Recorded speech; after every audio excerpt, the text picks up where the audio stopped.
So our right to privacy in our own personal property only extends 400 feet. Well, essentially, it extends to anything that you do within your house, in your shed, anywhere where it would not be publicly accessible by a reasonable person to see that activity. Like, let's say you're in your window with your family, that you have a full right to privacy in your property. However, the open fields doctrine dictates things in your yard, such as illegal activity, there is no need for a search. A cop can see that activity, have probable cause, and can instantly search your premises. When the other doctrine of the plain view doctrine, it protects people within their houses, within enclosures and buildings. However, outside of publicly accessible space, there is no cause for activities. But the nuisance thing would be 400, if they're above 400 feet, you couldn't claim nuisance or that they're violating our right to enjoy the property. The regulation for model aircraft itself, the one that is actually in the books, is they have to on private property, they have to be below 400 feet. Which means that if they fly into someone else's private property, not necessarily on their own farm, that private property can then claim a nuisance because it's within their immediate publicly accessible airspace. So he who owns the land has primary access to its enjoyment, which includes most likely reasonably within 400 of the house. However, on your own private property, flying this 400 feet, you're going to get all of your tasks done necessarily, not going to infringe on anyone else's nuisance, unless the thing is louder than a chainsaw, which is highly unlikely. And as well, also being able to know how high they're flying as an altitude. If you're flying within the allowable airspace, that there is no claims to be made, or if you're in the international navigable airspace as well.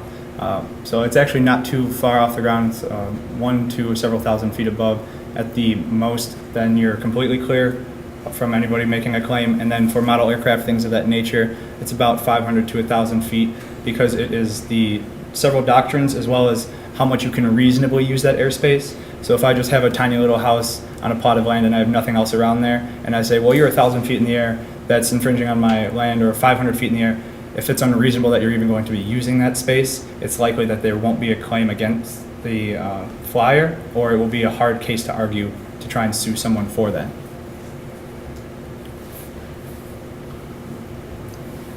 I thought that was very interesting. I love the multiple disciplinary team. It was really well done. I think you guys are right on where this is evolving. So my background is I insure many colleges and universities. And universities, research universities are using drones and UAVs. And so we've been able to take the higher education general liability carriers and get them to adopt the exception for model aircraft. So they're covered for universities. And interesting, only a month ago, a colleague that does agriculture cooperatives, farming cooperatives, has asked our aviation team and the rest of the company is how do I get around my aviation dilemma? How do I insure this? And so I've been sharing definitions that have worked in my industry, the aviation industry, and I'm not aware that they've solved it for aviation, but I think you're right on that there's insurance evolution because the farmers and researchers want to use these aircraft.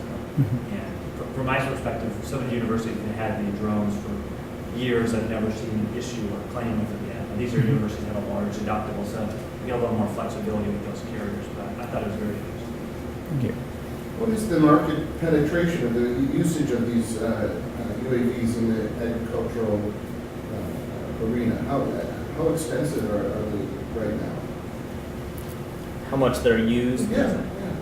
Right now, a lot of companies are rushing to get these out and educate the farmers, and not much really. I think the farmers are, as things trickle down, they are interested in it, and as the younger farmers come up, we're more used to technology, where someone else that maybe 60 or 70, they might not, well, how do I use this? Where as the newer farmers come up, I think it's going to be definitely a bigger market share that'll be adapting to it. Isn't there some requirement currently that they have to be used for entertainment purposes and they can't be used currently? Correct. The Parker ruling, that was true. However, the Parker ruling has essentially mitigated any power the FAA has at this moment to regulate model aircraft. They actually have to unveil their full policy in the Federal Register, which they're not set to do so for another year. And to the point made with the exclusion for model aircraft, that's why it's so important, because now a way that you could penetrate the market with that is if you're worried about UAVs because you can get tracked down by the FAA, with their certain specifications of what is defined as a model aircraft, farmers can start using them to penetrate the market that way. Well, I'm using my model aircraft and they're experimenting with it. Precision agriculture is a big pusher. There was some demonstrations, I believe last year in Springfield, so some farmers exposing that, as well as for market penetration. Internationally right now, there's actually a company who has now 40% control over farming and agriculture in Japan using their UAV. And now they've also started moving into Australia and South Korea. And they are some of the people who are sending their UAVs over here for people to rent and get used to. And they are very gung-ho, very happy that the second that UAV regulation comes out and they can come into the US, they're gonna just hit it as hard as they can. And they're gonna come in, they're the ones that have UAVs that are really good for spraying and crops. They've got all the gadgets, everything, and they're just waiting for this UAV regulation to come in so they can start selling and renting on a mass scale. Right now, it's more of a you contact them, you work a deal out, and then they might send one for you to rent, things like that. So looking at some international companies that are kind of ready to try and penetrate that market as it opens up here before we even are able to develop our own producers, our own manufacturers. But that's not to say that there's not a potential for not only lots of small businesses to pop up for people who write smaller business, but also looking at major companies. Would it be unreasonable to say that John Deere wants to now release a line of agricultural drones and things of that nature since they're so big into farming equipment? Would someone who makes model aircrafts now decide, you know what, we're going to try and do this operation, and then you have larger commercial operations needing an insurer or whoever they're using currently for their base operations, forcing us to have to adapt and not on our own time, and having to sort of go in kind of blind, but at the same time, with big risk, you have the potential for big reward. Well done. I'm very impressed, and I do love the collaboration between all of the disciplines. Thank you. Question, and if I caught it correctly, on one of the early slides, the usage was not only for agriculture, but also public safety. Did I catch that right? Yes. So can someone tell me a little bit more about how it would be utilized in that space? For public safety, and sometimes you can also use it as national safety. The government's looking to use it for more of the border control, or if they can get it in with municipalities and police, where if there's a high-speed pursuit or if there's someone who breaks out or there's someone on the loose, they can use them to track them down, facial recognition, those types of things as they work out the regulation for more urban areas. Rural, if there's someone going around, as we talked about and Devin has touched on, there's not a lot of right to privacy out there, so they don't have a big issue on that. For public safety, that would be security, protecting your buildings. Why do I need to hire security guards now who have to take breaks, who have to take bathroom breaks, who need to be paid? I can just send my UAV up and just have it do rounds and rounds and rounds, and when it detects somebody, facial recognition, or it just sets off something to tell you someone's there. Using it to monitor pipelines for oil or any other type of utility. You can not only monitor it for safety, but you can look, is there something that maybe is going to cause it to fail?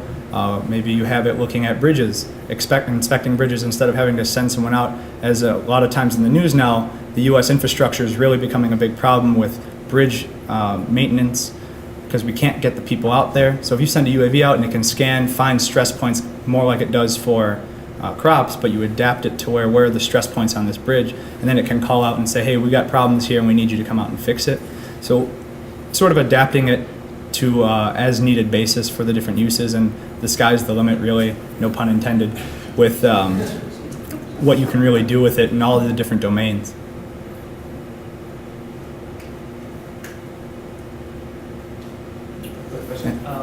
The IT people did a great job talking about the cyber exposures. And I didn't really think that the images of a field would be that private information, but I guess that technology could be used fraudulently or something. The question was, so if the FAA's problem is the altitude, couldn't that machine be programmed that it couldn't fly over 400 feet?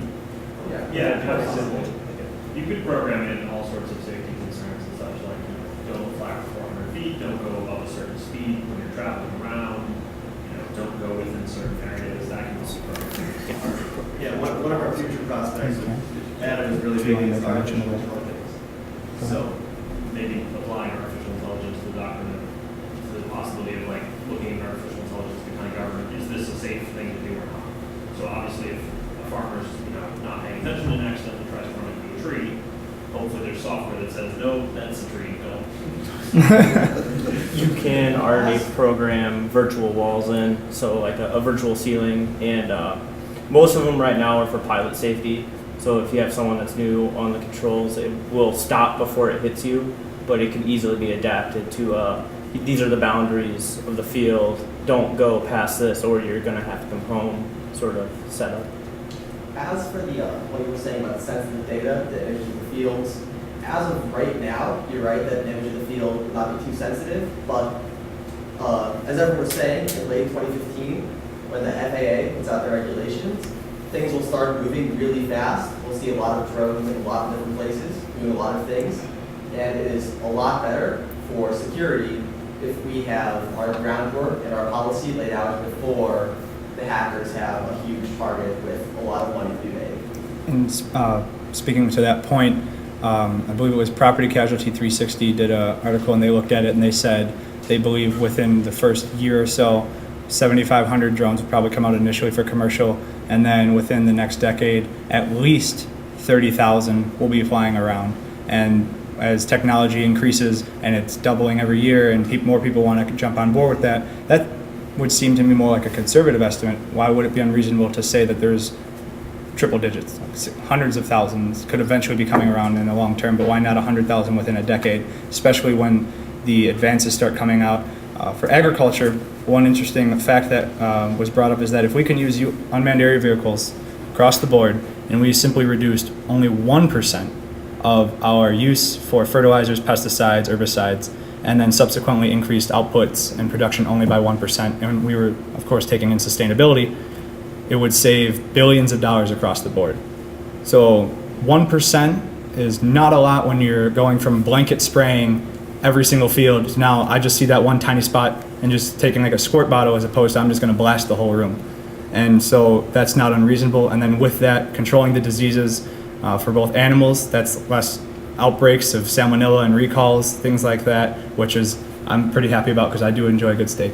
And also not to mention the crops dying or being diseased and losing whole fields. That's claims that you no longer have to worry about. This risk management that you can impose as an underwriting factor to sort of more adequately price your premium. And then not to mention you can, with that, increase the yield, that 1% increase in production by saving all those crops and all those animals that would have potentially been lost without this technology.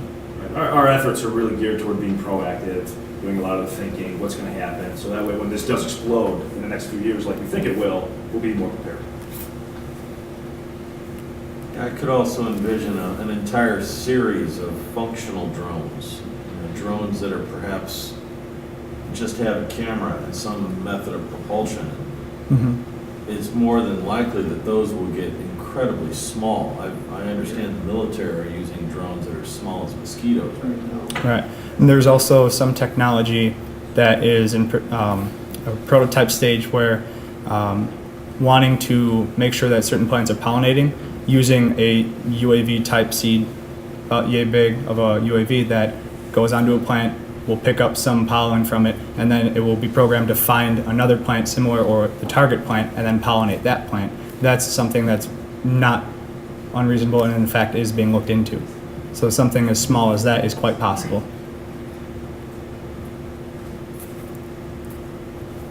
It's the new era. Fascinating stuff. Thank you very much. Thank you very much. Great job.